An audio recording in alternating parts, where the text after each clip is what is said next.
Okay, so England and her neighbours from 1066. This is from the time of the Norman invasion.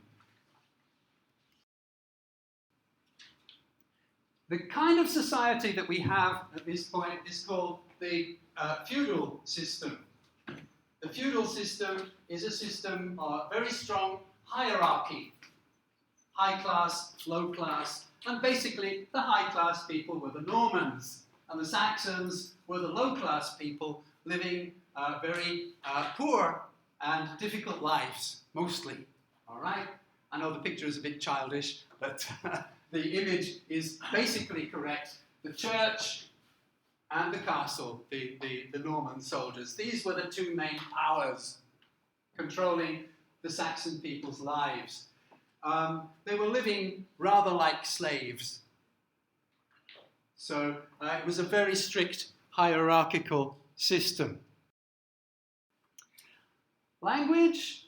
Well, at first, of course, they spoke different languages. The Saxons were speaking this Germanic language, Old English, which is very, very different from our English now. Okay? You couldn't understand it. And the Normans were speaking an early form of French.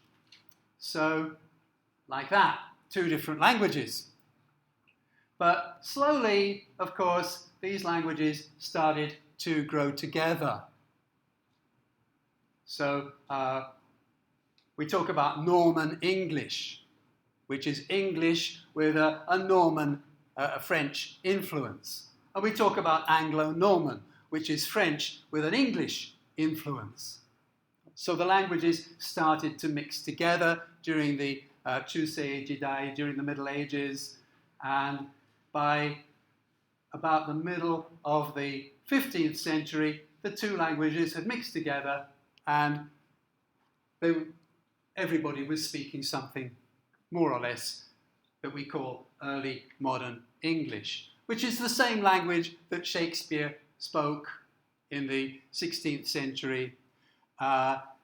Early modern English was spoken in the early modern period, 16th, 17th centuries. And it's not so different from our English today. For example, Shakespeare's famous words. Anybody know any words by Shakespeare? To be or not to be, that is the question. Kita koto aru? To be or not to be, that is the question. It's exactly the same as our English today. Okay? No word is different. Every word is the same. Sometimes a few words are different, but basically his English was very similar to our English today. And the origin of that is through the mixing of the Anglo-Saxon language and the Norman French. Culture and society, well, yes, the Normans were very, very advanced. Yes, there was a lot of violence, there was a lot of nasty punishments, for example, were very strict, very nasty. But look at the wonderful things that these people were doing. For example, let's look at Durham Cathedral. Less than 100 years after the invasion of the Normans, this extraordinary building was put up in Durham, in the north of England. And there were many of them. Now, the Saxons had nothing like this, nothing close. This was much, much more advanced. And it's still there today. Hundreds of years later, we can still go to Durham Cathedral. It's still there. These towers are from the 13th century. One of them was destroyed by lightning and rebuilt. But basically, those towers are from the 13th century, nearly 800 years old. And still standing, still there. So they were very advanced in technology and art.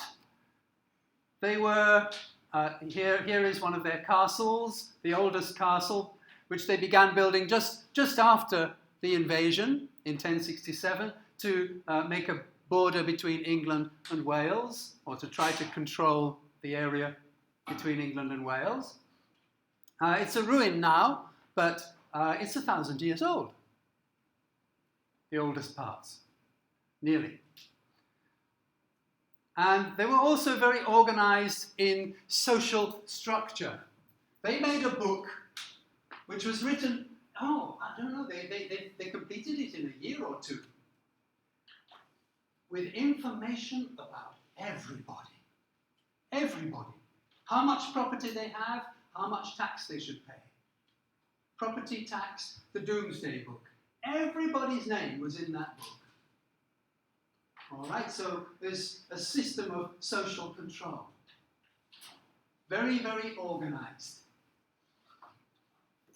And universities too. The University of Oxford was founded in 1096, the University of Cambridge in 1209. So we have these universities set up again in early Norman times.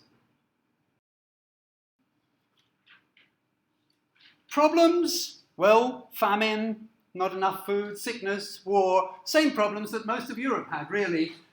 Millions of people died in Europe in the 14th century from starvation, and then by Pessuto, the bubonic plague, the Black Death, killed about half of the population was killed. And then there was civil war, and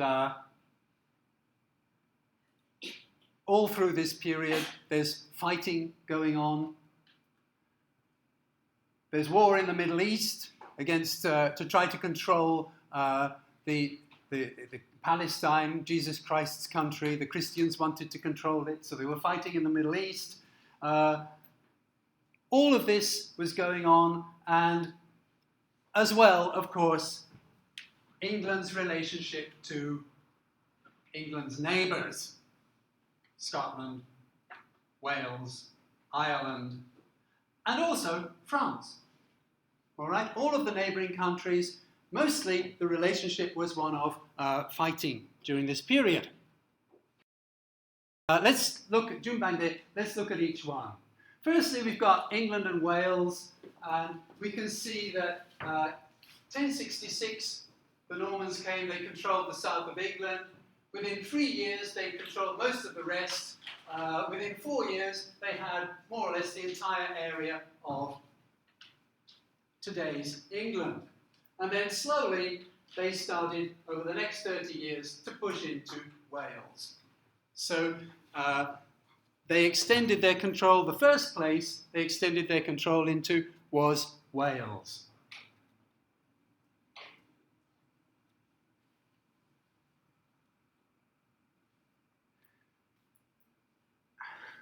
The Welsh were not easy people to push around, and they fought back a lot. The border was moving backwards and forwards all through this period. In fact, sometimes the Welsh actually attacked parts of England and took control themselves of parts of England. But basically, slowly but surely, the Norman English were taking control of Wales. So that by about, the beginning of the 12th century, we've got most of Wales under English control, and the rest of the Wales is fairly independent. You've got a strong Welsh kingdom up here, Gwynedd. You've got a bit of English control, some degree of English control here, and fairly full English control in the south. Even today, the people from the north of Wales do not like the people from the south. The people from the south are the Uragidi Mono, who became Igidisupoi. Okay, they became like the English.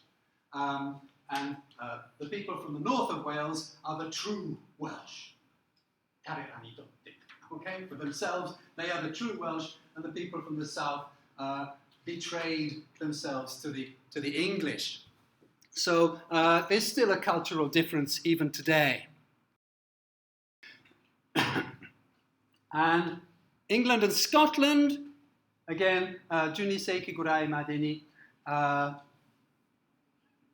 での話。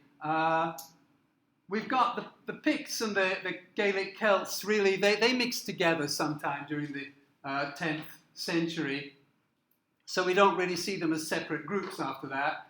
But the Vikings were strong in the north, the Celts in the middle of the country, and in the south of Scotland, quite a lot of Anglo-Saxon mixing. All right, so again, Scotland has different identities. There's an Anglo-Saxon mix in the south. The north of Scotland is much more strongly Celtic.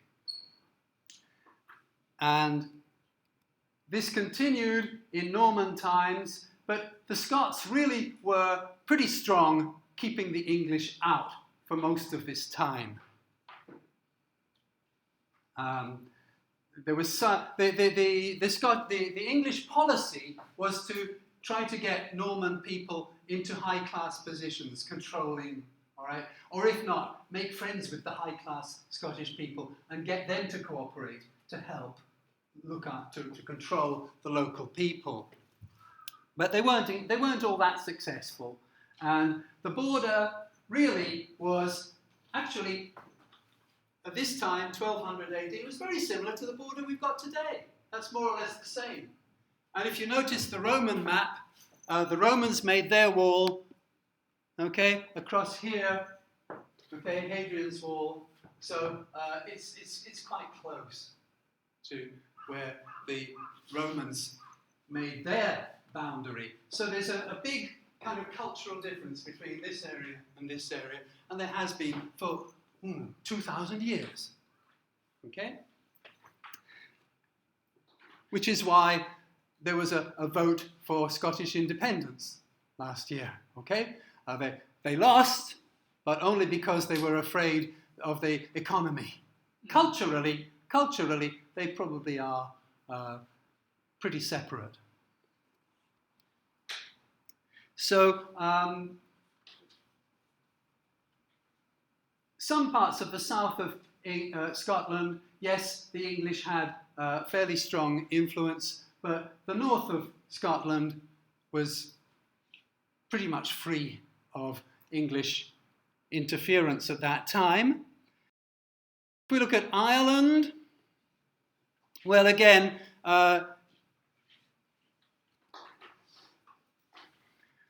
mostly until the 12th century, there wasn't much influence by the Normans in Ireland. And they had this same policy to try to make good relationships with the high-class people and get the high-class people to cooperate with them to control the local people. Well, that was okay in Wales. That worked in Wales. It worked not quite so well, but it was okay in Scotland. But in Ireland, they had trouble because the Normans, the high-class people that they said, you can be a high-class person in Ireland, they said, thank you very much, and then they made friends with the Irish. Lots of them. So they became a problem for the Norman English because they connected themselves more closely with the Celtic people. So Ireland managed to keep quite a lot of independence. There was an area, though, around here, obviously closer to England, where the Norman English were able to take control. And again, that line would change considerably as time. It would go back. That line would go backwards and forwards all through this period. How much they control. And in France, well, they came from France, the Normans. This is the area of France that they came from. The north of France, they came. But Hastings is where they attacked England. And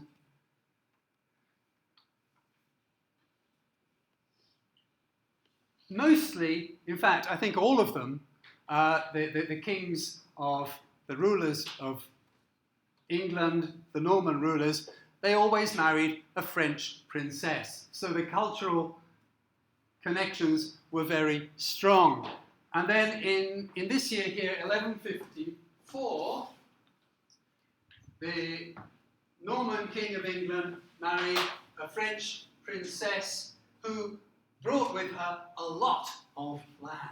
And a big part of France suddenly became English, or under the Norman English control. All of this, okay?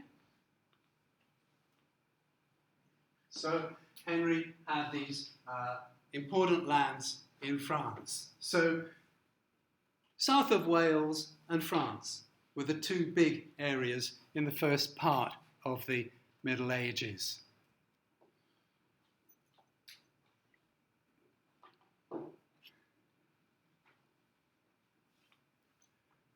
And the map shows this shows the greatest extent. This was the greatest extent into Ireland, into Wales, and all of this area of France, around about 1200, the beginning of the 13th century. So this was called the Angevin Empire. It didn't last for very long, but it was a time of Norman English importance. But then the next 200 years, they were fighting and fighting and fighting, and quite often losing. And also, they had the policy of marrying, as we talked about before. This continued. All right? So actually, this second presentation, I think it's more complicated. We've got more details. So I'll pause for now, and I'll make sure to save it and give you another chance for asking one or two questions, okay? Okay, so looking at England and Wales again, Wales had two great national heroes, Llewellyn Fawr, and he was from the 13th century, and he took control from that northern kingdom of Gwynedd in the early part of the 13th century, pushing the Norman English out of much of Wales. And then Owain Glendower in the late 14th, early 15th centuries, again fighting against the English, the Norman English. And we can still see there the Welsh heroes celebrated today, such as the statue of Llewellyn in Conwy, or the statue of Owain Glendower in Corwen. So these would be the big heroes for the Welsh people, symbols of national pride, and so on.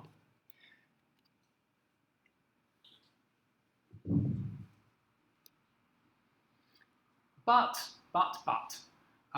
basically from the 13th century on, Wales was a Siocominci. It was England's first colony, the first addition to its, the beginnings, if you like, of its empire, I suppose, would be the addition of Wales. And the English king gave his son the title of the Prince of Wales. We still use that. Prince Charles, the future king, is the Prince of Wales. We give it to the son the prince who will become king is called the Prince of Wales.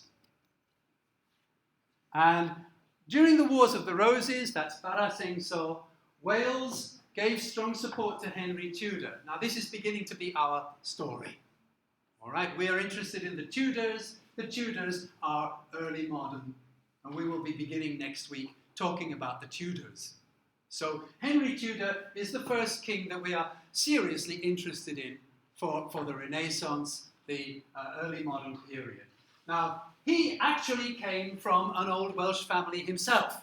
As I said, these people were marrying together, so as a high-class Welshman, he had English contacts through marriage, and so he was partly Welsh, but he also was part of the English aristocracy.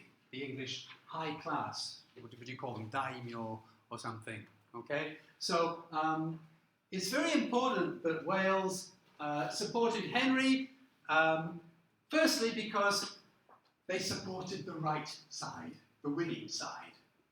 And secondly, because Henry was Welsh. So they could satisfy their national pride. The King of England is a Welshman. Okay? This would be important for the future of these two countries. Okay. Henry became king in 1485. And Henry's son, Henry VIII, Henry Hasse, the very, very famous Henry VIII, brought Wales and England together in the 1532 to 1535. So from this time on, there was no difference in law between Welsh people and English people. I'm not saying there was no sabitsu, I'm not saying there was no discrimination, but under the law, Welsh people were equal to English people. Before that, they had been below English people in the law. Okay? For the Anglo-Saxon people, the Welsh people were basically, slaves, to be treated as slaves. So, okay. Scotland, well, a very different kind of history in Scotland. Much more successful in pushing the English out. William Wallace was a famous leader in the late 12th and early 13th centuries. He was successful at first, but later on he was beaten. And here is William Wallace, or a picture based on what we know about his looks. But he's, of course, very famous for us now because of Mel Gibson, the American, who made a movie called Braveheart. I don't know if you've seen Braveheart, but you'll find that he does not look very similar. Okay? Please, Braveheart is a really good movie. It is not history. It is not history. Okay? The Blue Faces, for example. 1000年前ける巨人この形かを復帰しました. They use that kind of blue woad, it was called. 1,000 years before William Wallace. William Wallace is wearing a kilt. No. The kilt is 18th century. Okay? Everything is wrong. All the details of this movie are wrong. And a lot of the important information. I can tell you, William Wallace never fell in love with the English princess. Okay? He never even met her. Okay? He died when she was 12 years old. All right? And she was living in France. Okay? So please don't believe the Braveheart movie. It's not history at all. But in fact, it's a famously non-historical movie. So after William Wallace, there came another hero, Robert the Bruce. And he actually succeeded where William Wallace had failed, and he defeated the English at the Battle of Bannockburn, 1314, and basically pushed the English out for 200 years or more. Okay, so the English were really pushed back by Robert the Bruce, and English control in Scotland was basically formally ended in 1357 with this treaty, and formally a separate country until 1707 when it finally became part of England. But a long time before 1707, something very similar happens as with Henry Tudor. Henry Tudor, remember, is from a Welsh family. 100 years later, his great-granddaughter, Elizabeth, dies, never marrying, not having any children. Her closest relative is the King of Scotland. So after 1603, okay, 100 years before formal unity, Scotland and England had the same king. Two separate countries, but with one king. So the Stuart family were Scottish, and as we can see, these practices of marrying together were just as important as the fighting. In fact, quite often more important than the fighting in bringing these countries together. So we can see it very clearly with the Tudors, with their Welsh king, and the Stuarts, a Scottish king of both Scotland and England. Ireland. Well, unfortunately, no heroes, no great national heroes for the Irish. Their big national hero had fought against the Vikings much earlier, Brian Boru. They didn't have a big hero against the English. And at the same time, though, Ireland was quite a long way away for the Anglo-Normans, for the Norman English, and it was difficult for them to control Ireland. They, at the end of the 13th century, established an Irish parliament, and for about 20 years they controlled a lot of Ireland, but it didn't really last. So you've got this this blue area representing the Norman English control over medieval Ireland. This will be at the beginning of the 14th century, around about 1300.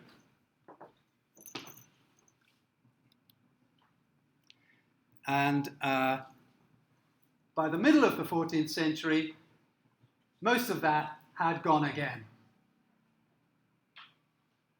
Until there was just this little area here, around Dublin, which was called the Pale. And we still have in English the expression, oh, that's...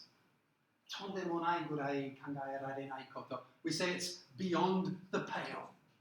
Anything that's beyond the pale is like wild, crazy, uncontrollable. Okay? So we still use that expression in English today, beyond the pale. He's beyond the pale. Okay? We can't do anything with him. Uncontrollable.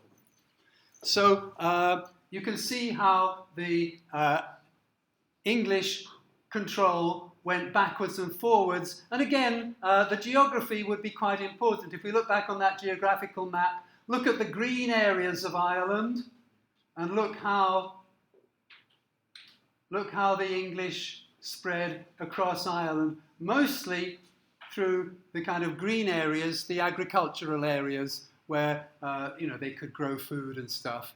And the mountainous areas were harder to attack, easier for the Celtic people to protect. So geography, again, being quite an important part of the history. Okay, so Ireland.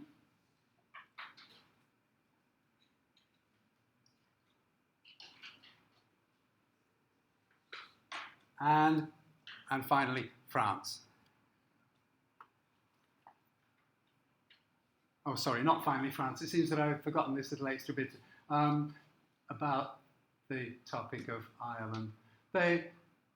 So their control was mostly in the east. Quite a lot of English people settled in the east. This would be important for our period.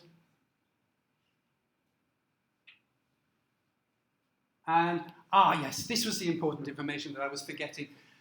Ireland got the wrong side in the Sparacenso, in the Wars of the Roses. They mostly supported the losing family.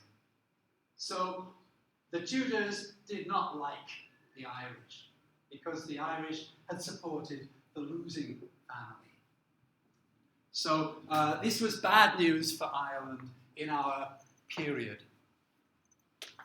And of course, the other thing that happened later on was that when the Reformation happened and the Catholics were challenged by the Protestant Reformation, England, Scotland, Wales all became Protestant countries. Ireland stayed Catholic. So also for this reason, Ireland was separate. Ireland was enemy for the English people. So it's important to understand then that they chose the wrong family in Barasenso, in the Wars of the Roses, and they chose, for the English, the wrong religion. Okay, by becoming, so not by becoming, but by staying Catholic when England changed and became Protestant. So this will help to understand why Ireland had such a bad time. Juroku Junana Seiki, Ireland had a very bad time in our. And then France. Well, slowly France started losing, so England started losing control of its French possessions. More or less for 100 years, it was fighting with France, and at the end of that time, it lost all its land. So it kept Gascony in the south for a while. If you look at this, it's kind of like England, controlled by England, and France is like a kind of sandwich in between. Enemy to the north, enemy to the south. So what did France do?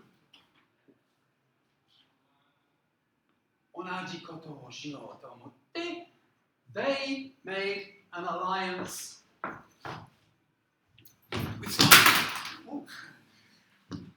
with Scotland.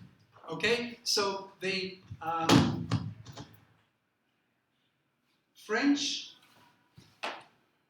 okay, Onaji Yoni made a kind of sandwich of enemies for England. France and Scotland together kind of squeezing England. And slowly, England loses this. So at the beginning of our period, England is more of a loser than a winner. Okay? It's lost all its land in France. It's lost most of its control in Ireland. Wales is its main gain. So this kind of policy of sandwiching was copied by France, who made their own alliance with Scotland, which lasted for a long time.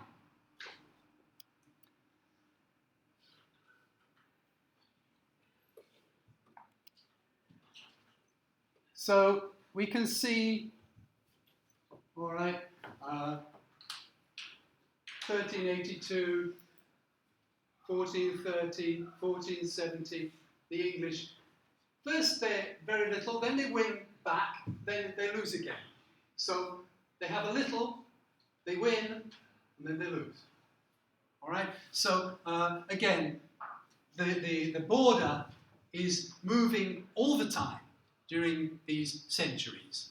So in the end, though, England only manages to keep this tiny little bit here. Okay? Calais stayed an English possession. But the rest was all lost. So England, the Norman control over France was lost. It was England's control was inside England and Wales. And that's really the position at the beginning of the early modern period where our story next week is going to begin. All right. It was not a really important country. It had lost its possessions in France. It had not managed to control Scotland. It had only limited control in Ireland. And that's the situation when Henry VII becomes king.